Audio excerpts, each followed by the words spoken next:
오늘 말씀의 제목은 영문 밖으로 그에게 나아가자입니다. 여러분, 우리가 이제 히브리서를 이제 몇 절 앞두고 있습니다. 히브리서는 우리가 함께 나눴던 것처럼 신앙의 위협, 신앙의 위기, 또 배도의 위기 가운데 있던 원독자들에게 히브리서 기자가 보낸 편지입니다. 우리도 우리의 삶에서 신앙의 위기를 만날 때가 많죠. 우리가 함께 처음에 믿음을 가지고 이 자리에 앉았으나 어느덧 세월의 흐름 속에 이 자리에 보이지 않는 수많은 지인들이 있습니다. 그들은 왜 이 자리를 떠나서 지금 다른 곳에 가 있을까요?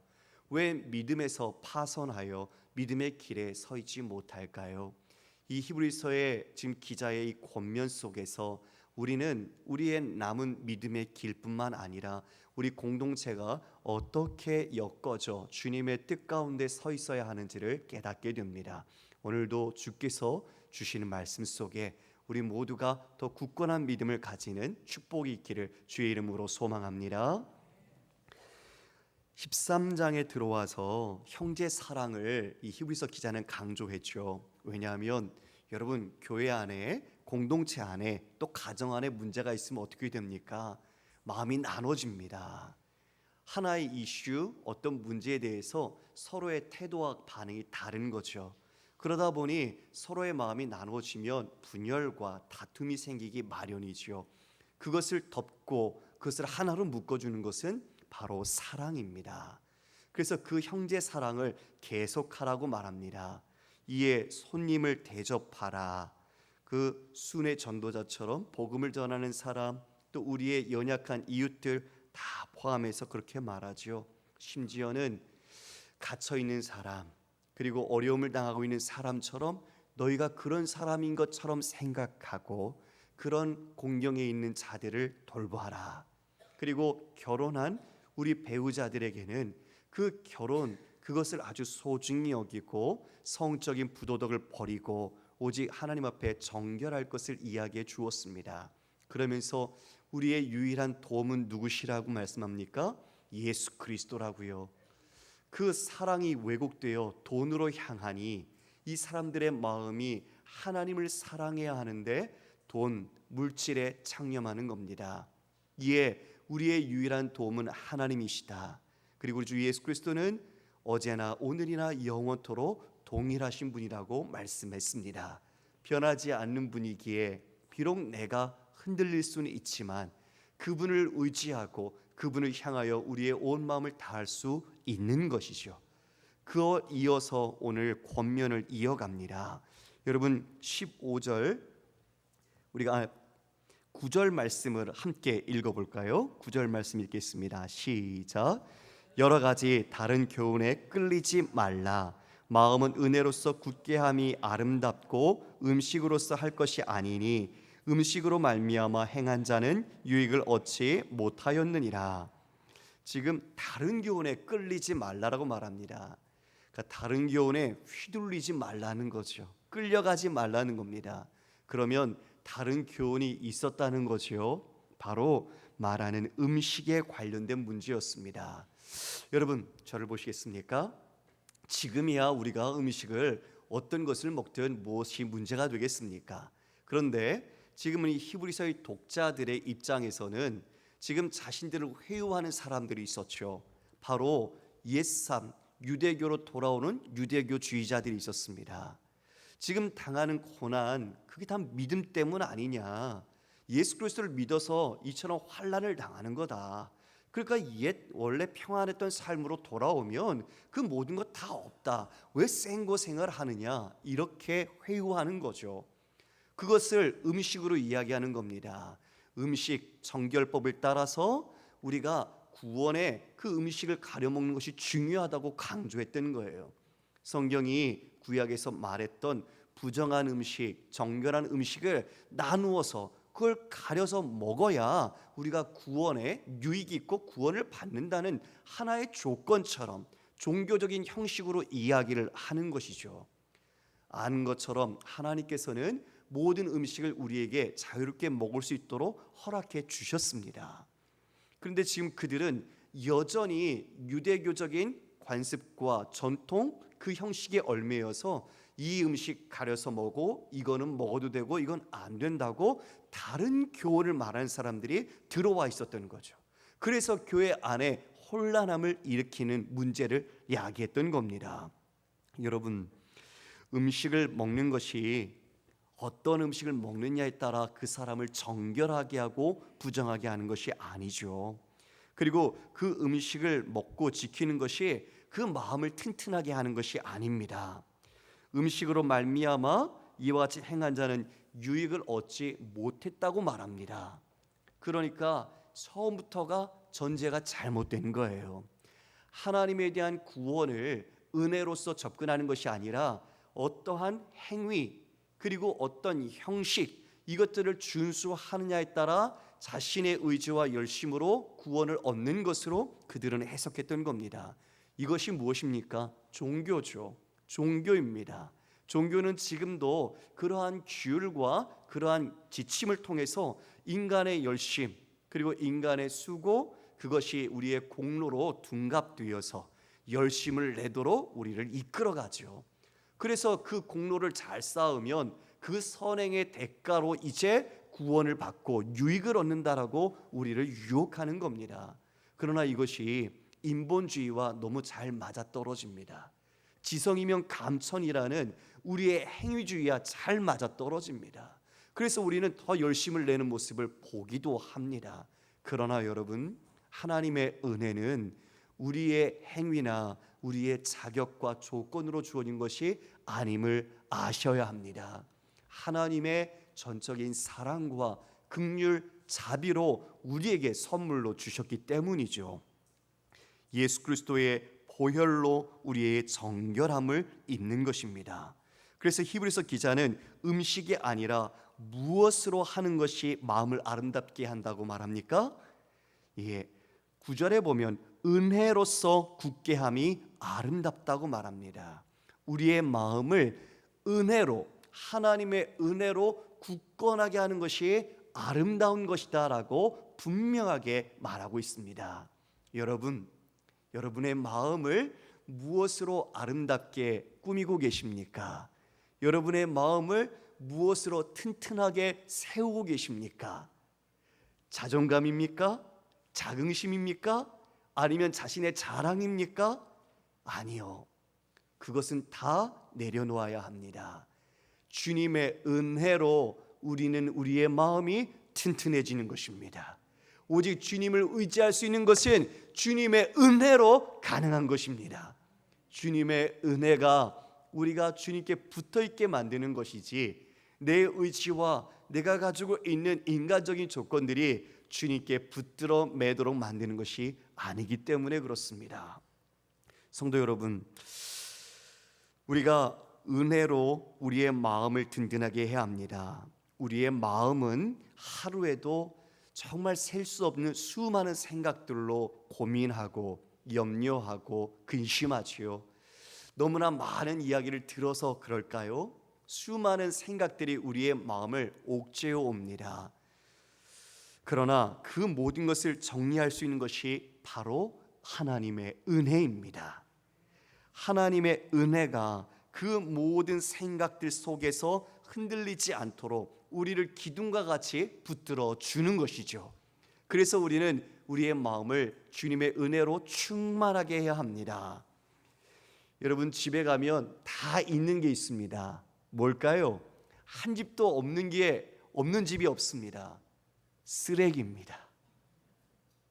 쓰레기는 모든 집마다 다 있습니다.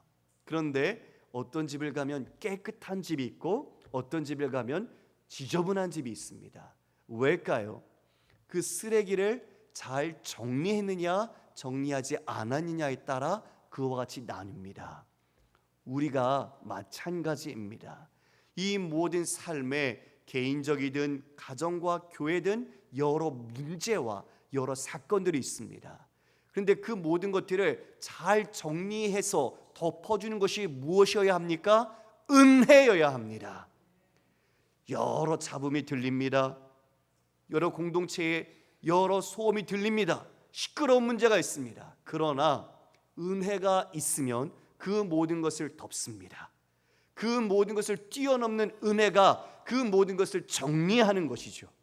가정도, 내 자신도, 우리 공동체도 마찬가지입니다.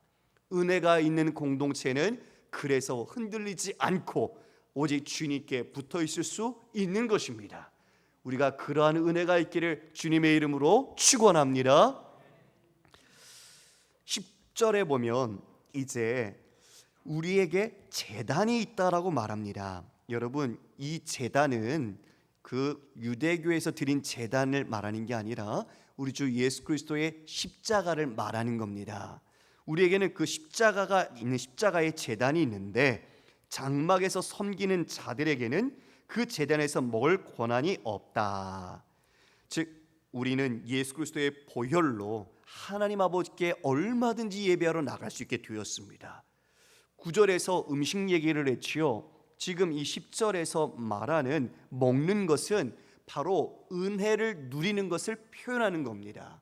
다시요, 10절에 먹는다는 것을 표현한 것은 이 하나님의 은혜를 누리는 것을 이 먹는 것으로 표현한 거예요.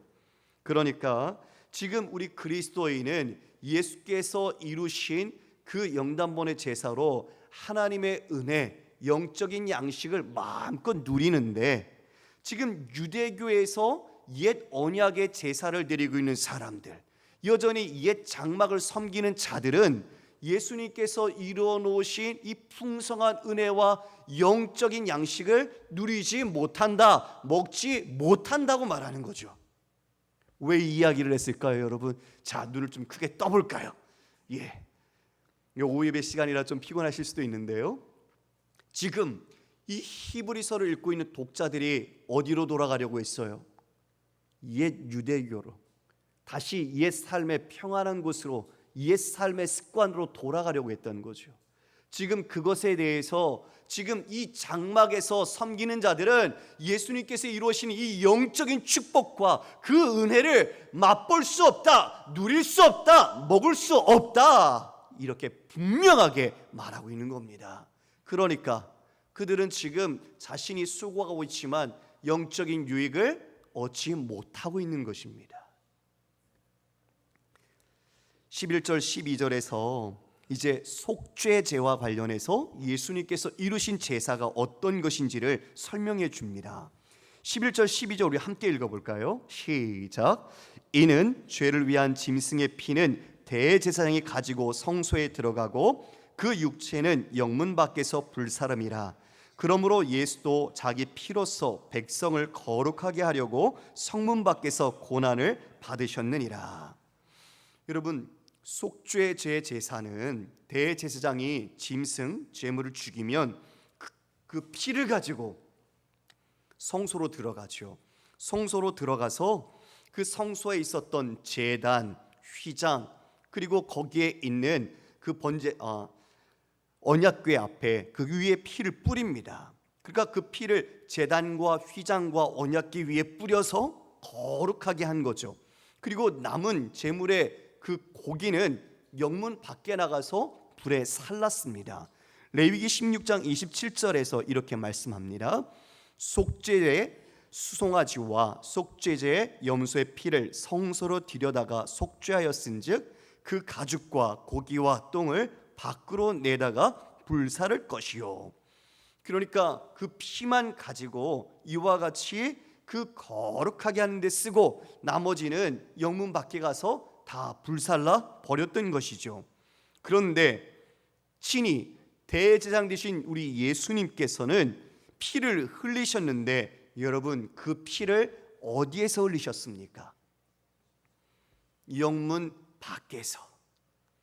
영문 밖에서 십자가에 달려 피를 흘리셨습니다.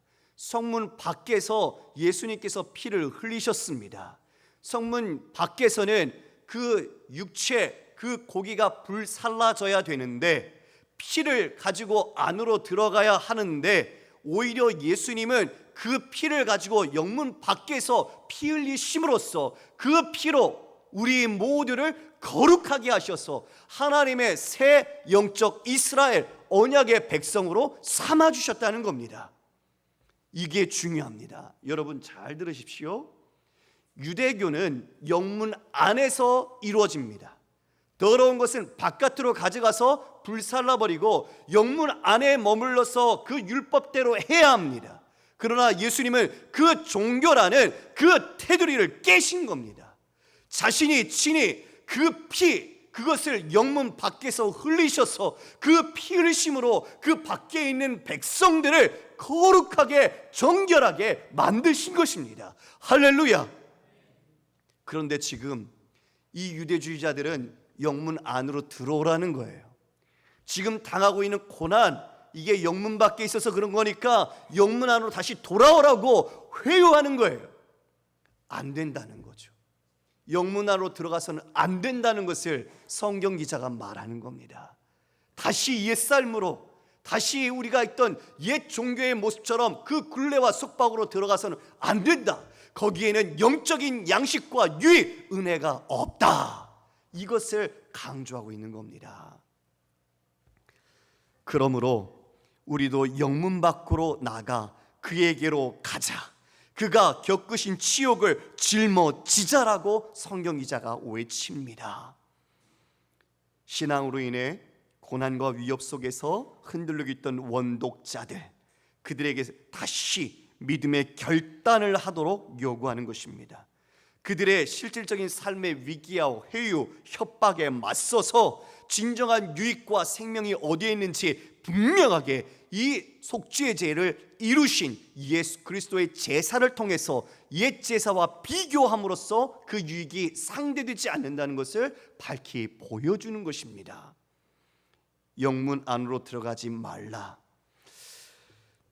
유대교주의자들은 로마 정부의 비호 아래서 평안하게 살았습니다. 박해가 없었지요. 그러니까 우리가 만약 현실에만 목적을 둔다면 이 유대교주의자들처럼 다시 옛삶으로 돌아와서 자신의 삶의 안정이라든지 자신이 원하는 것을 이루도록 그들은 다시 자신들을 회유했던 겁니다. 그러나 성경 기자는 아니다. 영문 밖에 그에게로 나아가자라고 분명하게 우리에게 제안합니다. 그 안에서는 얻을 것이 없으며 이제 새롭게 그 모든 종교를 부수고 새로운 하나님의 질서와 세계를 만들어 가시는 바로 예수 그리스도가 계신 곳, 그 영문 밖으로 우리가 그에게 나아가야 한다라고 말하고 있습니다. 여러분, 그곳에는 우리가 치욕을 짊어져야 합니다. 예수님께서 그 모든 부끄러움과 그 수치를 당하셨던 곳, 바로 그곳이 우리가 가야 할 자리입니다. 그곳이 우리가 주님과 함께 서야 할 자리입니다. 주님이 우리를 만나는 주시는 자리이기도 합니다. 영문 안이 아니라 영문 밖에 나아갈 때 우리는 주님과 함께 그 자리에서 다시 우리 주의 복음과 생명을 외칠 수 있는 것입니다. 여러분은 지금 영문 안에 계십니까? 아니면 영문 밖에 주님의 수치, 그 치욕을 짊어지면서 주님을 증거하는 믿음의 삶으로 살고 계십니까? 종교와 우리 기독교는 다릅니다. 기독교는 주께서 오셔서 그 얼매에게 하는 모든 것들을 다 예수님께서 완성하게 하셨고 우리를 자유케 해주셨습니다. 우리가 다시 옛삶으로 돌아가서는 안 됩니다. 그러니까 다시 말씀드리면 우리의 습관이나 종교적인 형식이 신앙이 아니라 우리가 진정 내 안에 있는 신앙의 내용과 삶의 질이 무엇을 따르고 있는지를 보아야 한다는 것이죠. 주님을 따라서 영문 밖으로 우리가 나가야 하는데 우리의 삶의 영문 안에 평안함으로 내가 원하는 안일함으로 내가 원하는 자기 중심 안에 갇혀 있다면 우리는 아직 영문 안에 거하는 사람입니다. 주님은 영문 밖으로 나가서 십자가를 지셨고 바로 우리를 위해 피 흘려 죽으셨습니다. 그로써 우리의 죄를 속죄하셨고 우리에게 자유함을 주셨습니다. 그런데 우리가 어찌 다시 영문 안으로 들어갈 수 있겠습니까? 어찌 예수를 알지 못하는 것처럼 이 세상과 평안과 안위와 안정을 위하여 다시 옛삶으로 돌아갈 수 있느냐 말입니다. 성경 기자가 지금 이것을 원독자들에게 또한 우리들에게 소리 높여 권면하고 있습니다. 성도 여러분, 우리 14절에 보면 이렇게 말합니다. 우리가 여기에는 영구한 도성이 없으므로 장차 올 것을 찾는다. 여기에는 이 땅이죠. 이 땅에는 영구한 도성이 없다. 즉 우리의 영원한 거처는 이 땅에 있지 않다는 것을 분명하게 말합니다. 성도는 순례객입니다. 이 땅의 나그네입니다. 언젠간 우리는 모두 이 땅을 떠나야 하는 존재입니다. 그러므로 우리는 이곳을 영원히 살 사람처럼 살아서는 안 됩니다. 우리는 나그네로서 이 땅이 아닌 진정한 본향을 생각하고 그 본향을 위해 이 땅에서 준비하는 삶을 살아야 하는 것입니다. 고린도후서 4장 16절 이하의 말씀입니다. 그러므로 우리가 낙심하지 아니하노니 우리의 겉사람은 낡아지나 우리의 속사람은 날로 새로워지도다. 우리가 잠시 받는 환난에 경한 것이 지극히 크고 영원한 영광에 중한 것을 우리에게 이루게 함이니 우리가 주목하는 것은 보이는 것이 아니요 보이지 않는 것이니 보이는 것은 잠깐이요 보이지 않는 것은 영원함이라. 성도 여러분, 사단은 우리에게 보이는 것으로 유혹을 합니다. 그것을 잡으라는 것이죠. 그것을 내 것으로 삼으라고 우리의 욕망을 부추깁니다. 그러나 우리는 이 땅에 보이는 것에 우리의 마음을 두지 않고 보이지 않는 진정한 가치를 보는 자로서 그것을 준비하며 그것을 우리의 목적으로 삼는 사람입니다. 믿으십니까? 우리는 그 나라를 지금 우리의 몸은 날로 늙고 후패해가고 있지만 우리의 속사람은 날로 새로워지며 우리가 진짜 영원히 거할 나라를 준비해가고 있는 것입니다.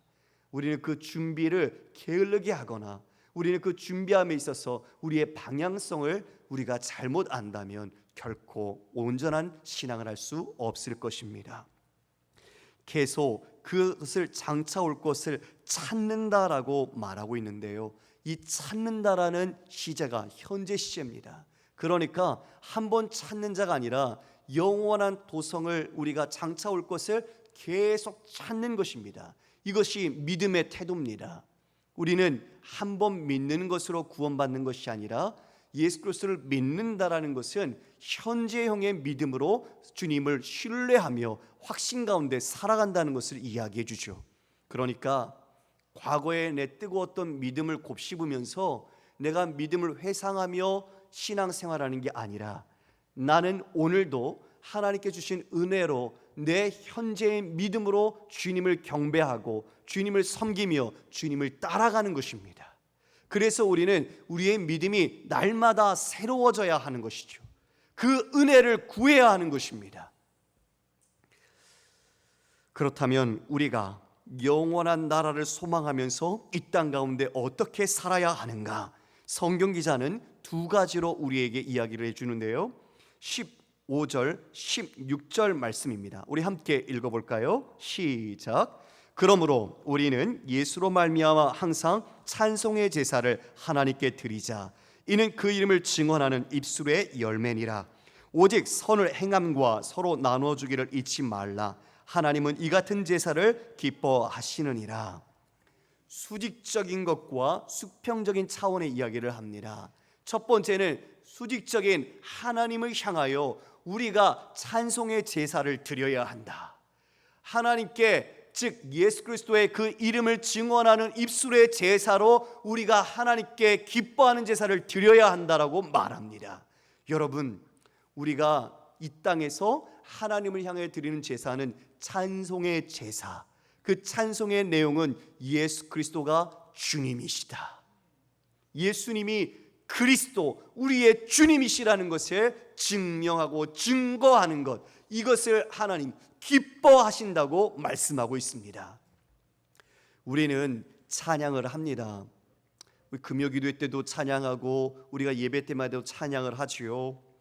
찬양은 우리의 마음이 낙담했을 때, 또 때로는 우리가 너무 피곤하고 지쳤을 때, 또는 환경의 어려움이 우리의 마음을 짓누를 때 우리가 찬양을 하면 새로운 힘을 얻는 것을 느끼게 됩니다. 괴로울 때 눈을 들어 주의 얼굴을 보라. 정말 아무것도 답이 없는 것 같고 사방이 막힌 것 같으나 우리의 입술에서 찬송의 제사를 주님께 올려드릴 때 우리의 마음이 회복이 되고 주님의 은혜와 능력으로 새롭게 되는 것을 경험합니다.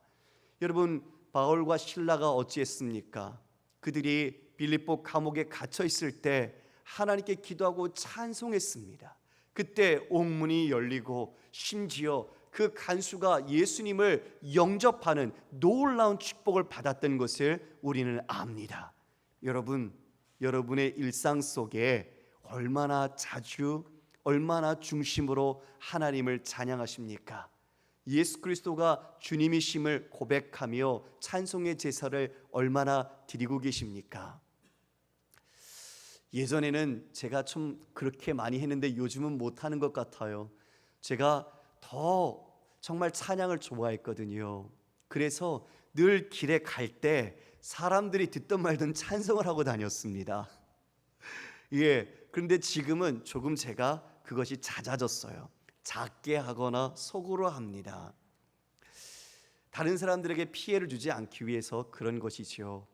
여러분, 우리가 여러분의 일상을 한번 곱씹어 보셨으면 좋겠습니다.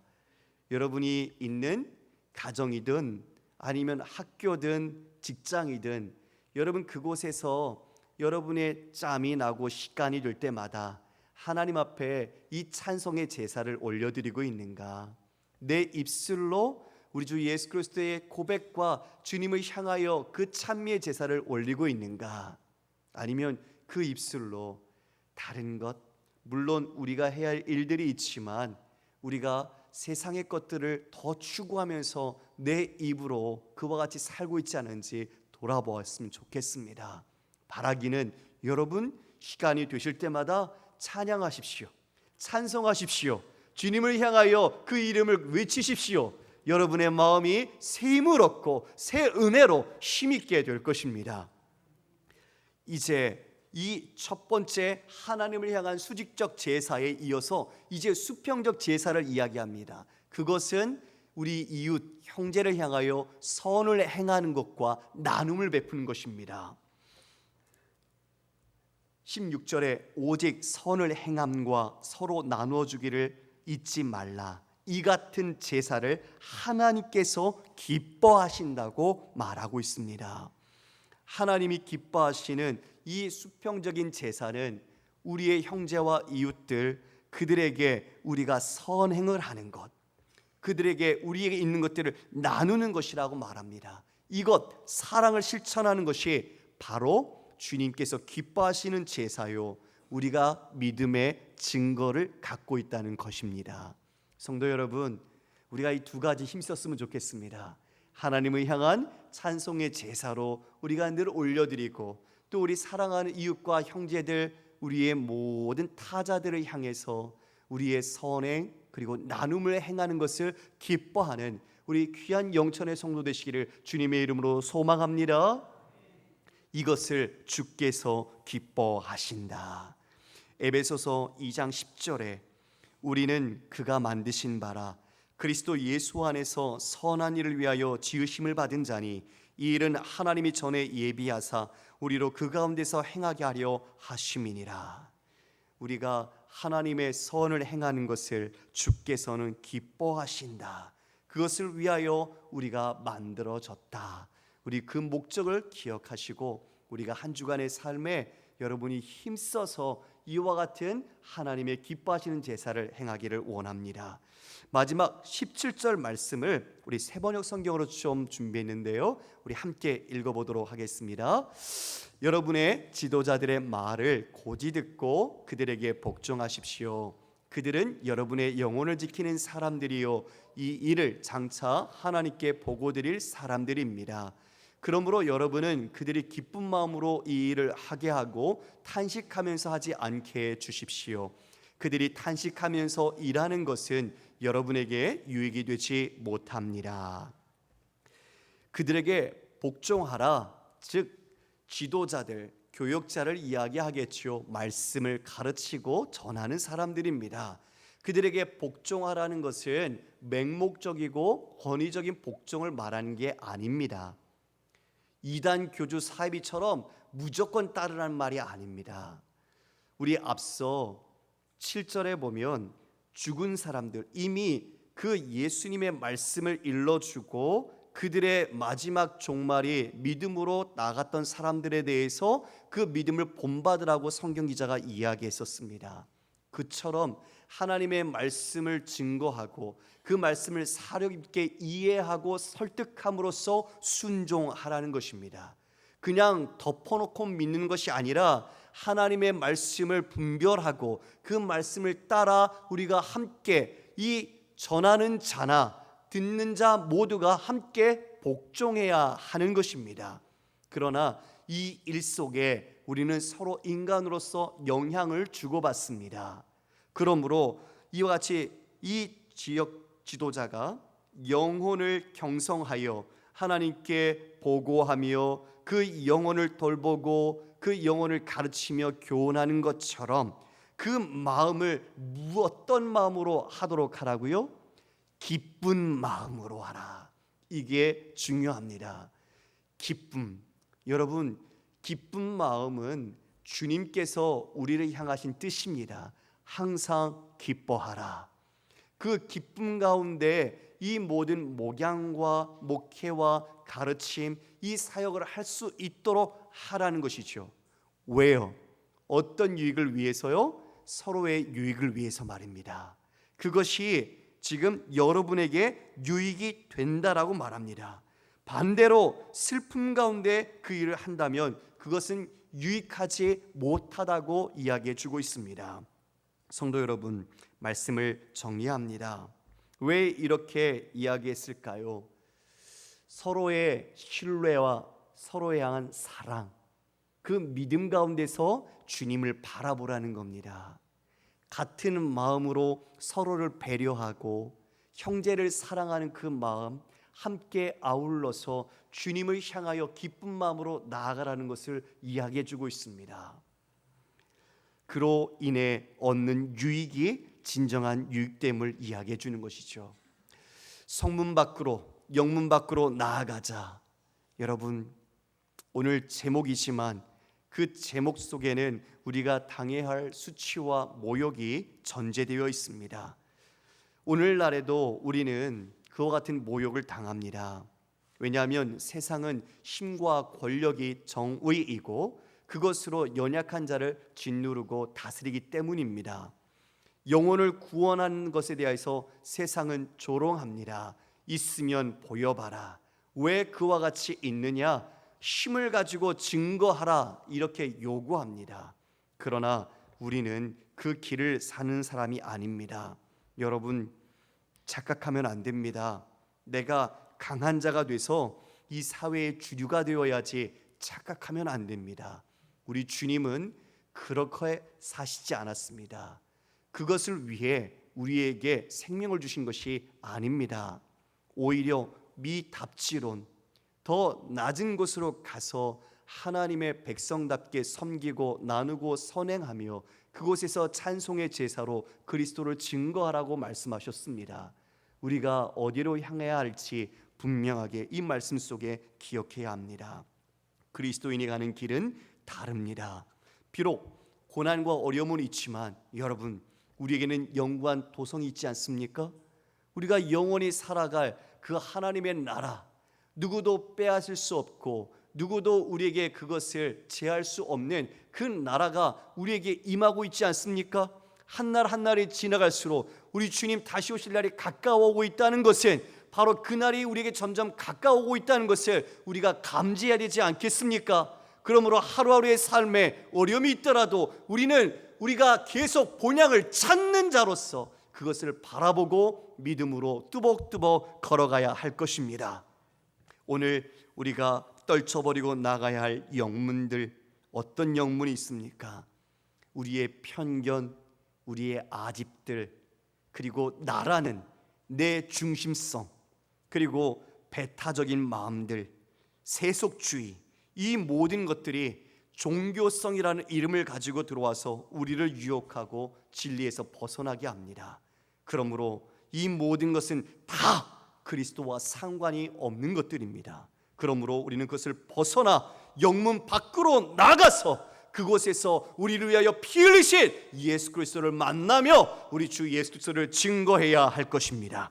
이 세상의 나그네로서 주님의 믿음의 길을 걸어가고 있는 교우 여러분, 영문 밖에 계신 우리 주님께로 나아갑시다.